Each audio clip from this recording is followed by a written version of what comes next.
व्यक्ति किसी और वस्तु या भाव से परिचित हो ना हो, भय और भविष्य दोनों ही व्यक्ति के मन में सदैव रहते हैं, जिनका अस्तित्व व्यक्ति के अस्तित्व पे भारी रहता है। विचित्र है ना? वह वो है जिसे आप नहीं जानते, जो अनजान है, और इसी कारण आपको भय लगता है कि ना जाने क्या होगा। भविष्य वो है जो अब तक घटा ही नहीं, तो जो घटा ही नहीं उसके विषय में चिंता क्यों? आपके हाथ में है वर्तमान।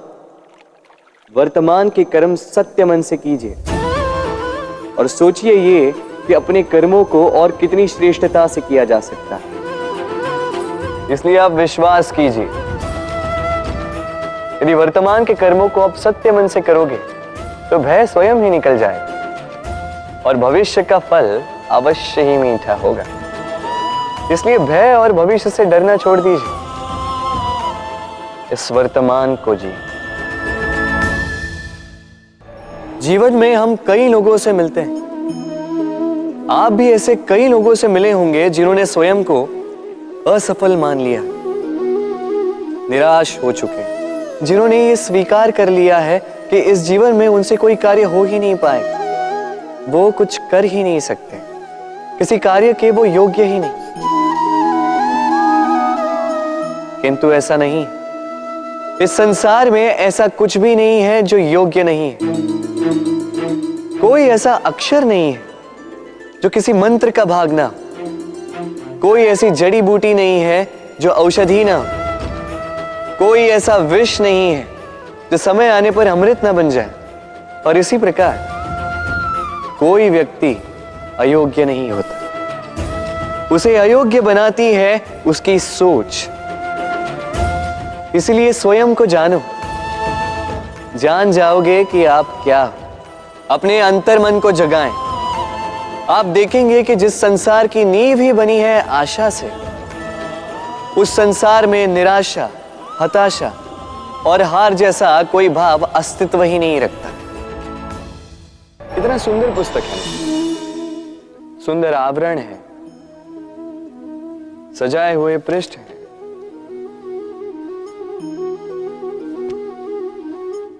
किंतु क्या ये सत्य में अद्भुत पुस्तक कहलाने की पात्र है?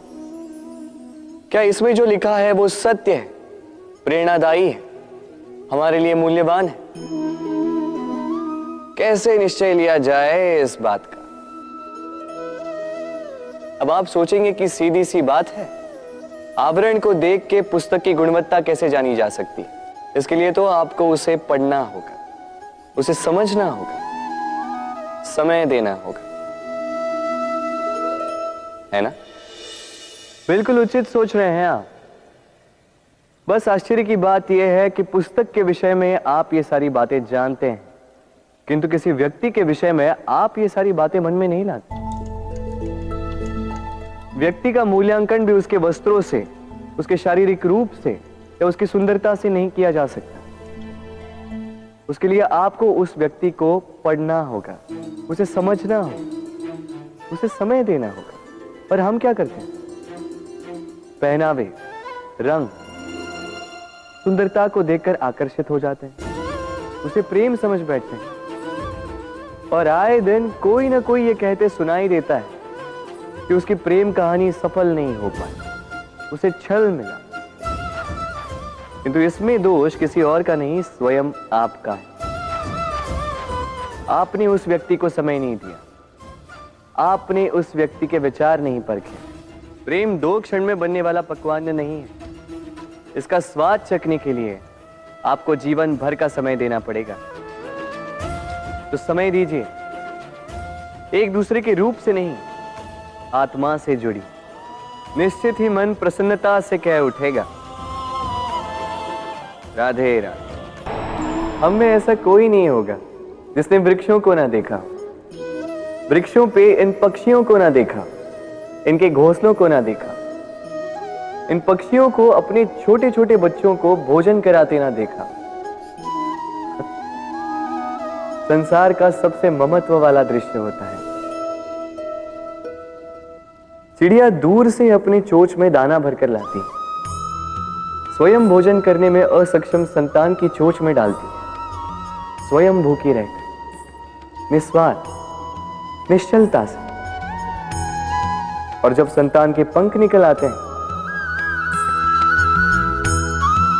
वो उसे उड़ना सिखाती और उसके पश्चात उसे स्वतंत्र कर देती है अपना जीवन जीने के लिए, इस आकाश में उड़ान भरने के लिए। और हम मनुष्य क्या करते हैं? जिस संतान को हम पंछी की भांति पालते हैं, उसके पंख निकलते ही हम उसे बांध देते हैं, ये सोच के कि कहीं वो दूर उड़कर न चली जाए।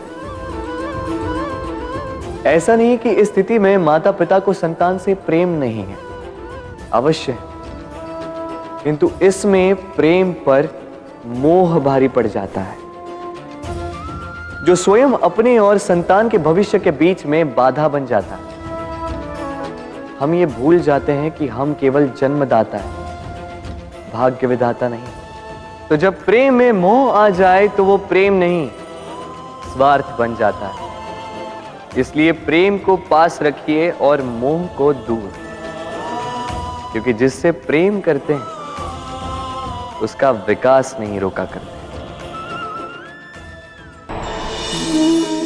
प्रेम संसार का सबसे पवित्र बंधन है, पर सच पूछो तो ये बंधन से मुक्ति है, स्वतंत्रता है।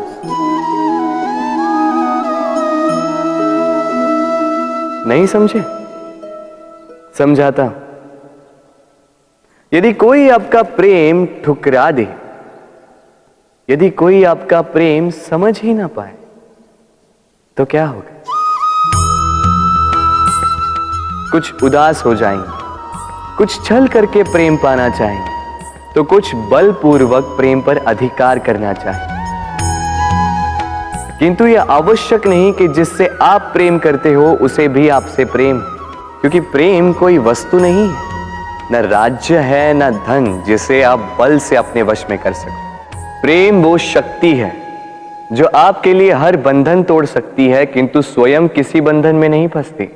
तो जिससे भी आप प्रेम करते हो उसे स्वतंत्र छोड़ दीजिए, क्योंकि स्वतंत्रता ही वो भाव है जो जीव को सबसे अधिक प्रिय है। प्रेम सच्चा होगा तो उसे अवश्य समझ में आए। तब तक के लिए निस्वार्थ भाव से प्रेम कीजिए, स्वार्थ हट जाएगा तो प्रेम आ ही जाएगा और मन प्रसन्न होकर बोलेगा, राधे राधे। जब भी प्रेम की बात आती है, हम सबसे पहले मन में एक नायक और एक नायिका का चित्रण कर लेते हैं। क्यों? आपके साथ भी यही होता है ना? पर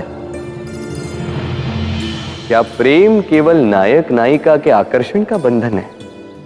नहीं, प्रेम तो परिवार से हो सकता है, माता पिता भाई बहन से हो सकता है, सखा मित्रों से हो सकता है, देश और जन्मभूमि के लिए हो सकता है, मानवता के लिए हो सकता है, किसी कला के लिए हो सकता है, इस प्रकृति के लिए हो सकता है। पर प्रेम कभी उस पन्ने पर लिखा ही नहीं जा सकता जिस पर पहले ही बहुत कुछ लिखा हो। जैसे एक भरी मटकी में और पानी आ ही नहीं सकता। तो यदि प्रेम को पाना है तो मन को खाली करना होगा, अपनी इच्छाएं, अपना सुख सब त्याग कर समर्पण करना होगा।